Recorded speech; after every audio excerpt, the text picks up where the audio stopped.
Magandang araw Pilipinas. Sa araw pong ito ay pag-uusapan po natin ito pong 18 tolongges na sinasabing mga ex-marines na mga mga veteranong mga manloloko, sinungaling, mga walang ya, mga gago, mga bayarang mga saksi ni Vice President Sara Duterte.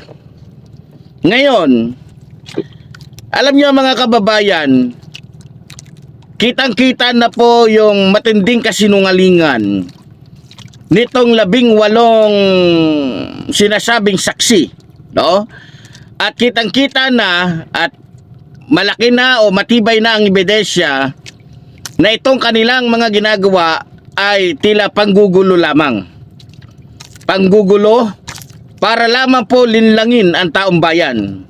Yung kanilang pagsaksi ay isang pagpapanggap lamang para sabihin lamang na totoo ang kanilang mga ginagawa o yung kanilang mga testimonya. Ngayon, nung pumunta po sila sa NBI, mga kababayan, syempre, para mapagtibay yung kanilang mga testimonya, para mapatunayan na ang kanilang mga isinulat o sinasabi ay totoo, kailangan po nilang permahan yon bilang patunay na talagang hindi sila nagsisinungaling. Pero may pero bakit sa 18 sinasabing mga saksi, bakit 12 dito ang ayaw pumirma? Bakit ayaw nila pumirma? Kasi bakit pag pumirma sila at napatunayan na ang lahat ng kanilang sinasabi ay puro mga kawalangyaan lamang, paninira lamang, maaari po silang makulong. Maaari po silang kasuhan ng iba't ibang uri ng kaso. At maaari silang pagbayarin ng malaking halaga sapagkat ang sinisira po nila ay hindi basta-basta tao lamang o ordinaryong tao lamang, kundi mga taong may kapangyarihan, mga taong edukado, mga taong masasabi nating maimpluwensya. Ngayon, para sa akin, kung talagang totoo ang sinasabi ng 18 ito, ng 18 sinasabing mga ex-marines na ito, bakit hindi nila pinirmahan? Nagpapatunay lamang ito, mga kababayan, kung ako po ang tatanungin ninyo, na natatakot silang pirmahan sapagkat alam nila na hindi totoo yung kanilang mga sinasabi. Dahil kung totoo yung kanilang sinasabi, pipirmahan nila yan, mga kababayan. Yan ang nakikita ko. Pipirmahan nila yan. Bakit? Totoo eh. Pero ba't hindi nila pinirmahan? Kasi hindi totoo. Kasi nagsisinungaling sila. Diba? So ngayon, mga kababayan, malinaw na, maliwanag na sa lahat ng mga Pilipino na kaya hindi pumirma yung 12 mga tolongges na ito dahil alam nila na pwede silang balikan. Dahil may nakalap na impormasyon ng NBI, may nakuha na impormasyon ng NBI tungkol sa mga sinasabi nitong 18 tolongges o 18 siraulong mga taong personas na ito na kinuha ni Baligod. Ngayon, Mr. Baligod, attorney ka pa naman, tolongges ka. Ngayon, nabubuking na yung mga alipores mo. Nabubuking na yung mga siraulo mong mga aso na sinama mo, na ginagamit mo, o kasabwat mo sa katarantaduhan ninyo. Mr. Baligod, sayang lang yung pinag-aralan mo bilang isang abogado kung magpapagamit ka lang naman pala sa isang babaeng siraulo, isang babaeng desperado, na gumagawa ng paraan para lamang hindi makapanagot sa kanyang mga kasalanan. Sayang ka, Mr. Baligod. Sayang ka. Noon hinahangaan kita, pero ngayon sinusuka kita. At nandidiri ako sa iyo. Nakakadiri ka bilang isang abogado. Isa kang matinusa ng abogado noon, pero dahil sa pera, naging siraulong abogado ka na ngayon. Akala ko pa naman noon, isa kang abogado na tagapagtanggol, tagapagtaguyod ng kabutihan, tagapagtaguyod ng katotohanan, tagapagtaguyod ng batas. Pero iba ka pala. Katulad ka rin ni Tapasio, na kung saan ay nabibenta yung kanyang prinsipyo. O ngayon, anong gagawin mo ngayon? Di ka ba nahihiya, Mr. Baligod? Na yung mga isinama mo, yung mga alipores mo hindi pumirma sa kanilang mga testimonya? Sa tingin mo, Mr. Baligod, anong iisipin ng taong bayan kung bakit hindi sila pumirma? Ha? Siguro naman alam mo na. Dahil kung ikaw, kami, isa lang ang iisipin mo. Kaya hindi pumirma dahil takot sila. Na mabalikan sila dahil alam nila na sila ay ginawa lamang instrumento o inutusan lamang ni Sara Duterte para magsinungaling. Akala mo napakamarunong mo na, akala mo napakagaling mo na para magawa ninyo yung inyong mga kalokohan. Diyan ka nagkakamali, Mr. Baligod. Hindi ka pwedeng tawaging abogado dahil yung katulad mo hindi isang abogado kundi isang tolongges na gago. O kayo, makinig kayo namang mga 18 personas na puro mga tanga, puro mga bayaran, puro mga walang niya, puro mga walang kwentang tao. Ano ngayon ang feelings ninyo? Ano ngayon ang pakiramdam ninyo na nabubuko na kayo sa mga katarantaduhan ninyo? Paldong-paldo kayo. Pero malaking kahihiyan naman kayo sa pamilya ninyo. Malaking kahihiyan kayo para sa pamilya ninyo na pinagpalit ninyo ang inyong masabagay. Kung sa inyong pagiging sundalo, pinagpalit nyo yung inyong pagiging sundalo sa mga katulonggasan ninyo, ay hindi na rin ako magtataka. Kung kaya ninyong ibenta ang inyong sarili, ang inyong kaluluwa kay Sara Duterte kapalit ng pera.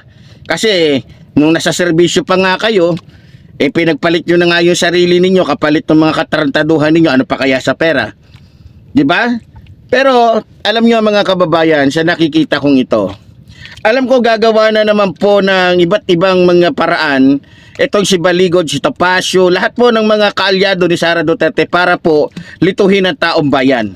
Pero ganun pa man, kitang-kita naman po, dahil po sa kanilang katangahan, may pa-interview pa sila doon sa mga vlogger doon sa SMNI na puro naman mga sinungaling, puro mga tanga, puro may mga kaso dahil sa kanilang mga fake news.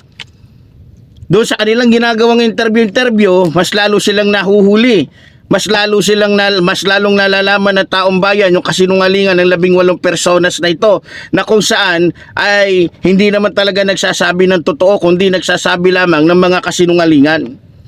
Di ba? Yan ang katotohanan. Hindi nyo yan maitatanggi sa taong bayan. Ngayon, Mr. Baligod, yaman na lang din na pinili mo yung kasamaan kaysa sa kabutihan. Yaman na lang din naman na binenta mo yung pagkatao kapalit ng pera na alok ni Vice President Sara Duterte. Masanay ka na ang tawag sa iyo ng taong bayan ay isang trapo, isang tolongges, isang abugago, isang walang kwentang abogado. Dahil yung ginagawa mo ay walang pinagkaiba na kay Tapasio. Sayang ka, Mr. Baligod. Sayang na sayang ka. Akala ko pa naman talaga noon, isa kang matinong abogado na pwedeng pagkatiwalaan at hindi pwedeng mabayaran ng prinsipyo.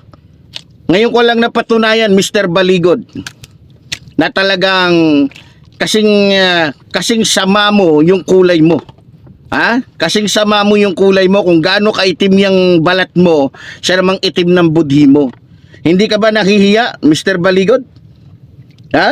Hindi ka ba nahihiya na pati pamilya mo, pati madadamay dito? Balita ko nga mga kababayan, sigurado ko na dahil nga sa itong 12 ito ay ayaw pumirma, malamang magtatago na rin po itong mga to. Magtatago na itong mga to. At natitiyak ko din na mas magiging pulido o mas magiging matindi ang ebidensya ng NBI tungkol sa mga kasinungalingan nitong 18 personas na ito mga kababayan. Dahil doon pa lang sa hindi nila pagpirma, biro mo, nagtitestimonya ka, magsasalita ka, tatanggapin ba ng korte yung kanilang mga affidavit gayong ayaw nilang pirmahan? Hindi. Ibig sabihin, isang patunay lamang ito na ang kanilang mga ginagawa ay paninira lamang sa Administrasyong Marcos. Kasi kung totoo yung sinasabi nila, kahit anong mangyari, pipirma sila doon eh. Kasi testimonya nila yun eh. Ang pirma ay katumbas ng isang pagsumpa na totoo ang sinasabi nila. Pero bakit ayaw nila itong pirmahan? Na parang o kasing bigat ito ng isang sumpa. Kasi alam nila na walang bigat at puro kasinungalingan lamang yung sinasabi nila. Hindi totoo yung mga sinasabi nila. Puro mga paninira lamang ang sinasabi nila. At hindi ka panipaniwala yung mga sinasabi nila. Sa totoo lang, may ebidensya na nga po eh. Mismong si director mismo ng NBI eh. Dahil yung mga interview nila, pinagbasihan nila yung mga interview ni Jessica Soho, interview ng mga Cholokoy. Hindi nagkakatugma-tugma, paiba-iba. Meron nagsasabi na 6 na beses, may nagsasabi 4 na beses, may nagsasabi na ganito, ganyan, may nagsasabi naman ay hindi ganito, hindi ganyan. Kaya sabi ko nga, yung kasinungalingan ng 11 personas na ito, makikita at makikita. No? Akala siguro ni Baligod, hahayaan na lamang siya ng gobyerno na luruin niya ang gobyerno. Akala ni Baligod na mapapaikot niya sa kanyang estilo ang gobyerno. Akala niya siya na ang pinakamagaling na abogado para magawa niyang sirain ang Administrasyong Marcos. Diyan ka nagkakamali, Mr. Baligod. Hindi ko lang alam, Mr. Baligod, kung ano ang ipinangako sa iyo ni Vice President Sara Duterte na bagay o pera, kasi nakikita ko malamang mga kababayan, pinangakuan ito ng kapangyarihan na kung sakaling si Vice President Sara Duterte magiging Pangulo, kung magagawa niyang masira ang ating Pangulo, malamang inalok ito ni Vice President Sara Duterte ng kapangyarihan. Pwede siya sa DOJ, pwede sa DILG at iba pa o sa ibang posisyon. Malamang ganun ang nangyari. Kaya itong si Baligod ay nagkukumahog na masira talaga ito pong ating Pangulong Ferdinand Marcos Jr. Pero ganun pa man, isa lang masasabi ko, karma na yan sa inyo, mga siraulo kayo. Karma yan sa mga gagong katulad ninyo. Kaya Baligod, maghanda-handa ka na dahil booking na yung pagmumukha mo. Magtago-tago ka na rin, Mr. Baligod. Dahil malapit na yung oras mo, pinaggagago mo yung mga Pilipino. Pinaggagago mo, sinisira mo pangalan ni Pangulong Ferdinand Marcos Jr. Akala mo hindi ka mabibueltahan, diyan ka nagkakamali. Malas mo at ang kinampihan mo si Vice President Sara Duterte na wala sa sarili, isang baliw na tao, isang baliw na Vice President, isang mamamatay tao. So ganun pa man, abangan na lang namin, Mr. Baligod, yung kaparusahan mo. Hindi na ako magtataka kung bakit isang araw mawawala ka na rin, magtatago ka na rin dahil siguradong mananagot ka sa lahat ng inyong mga katulonggisan. So yun lamang po mga minamahal ko mga kababayan. So muli po, tulad po ng sinasabi ng lingkod, mabuhay po ang ating inang bayan, mabuhay po ang nagmamahal sa ating inang bayan. Maraming salamat po.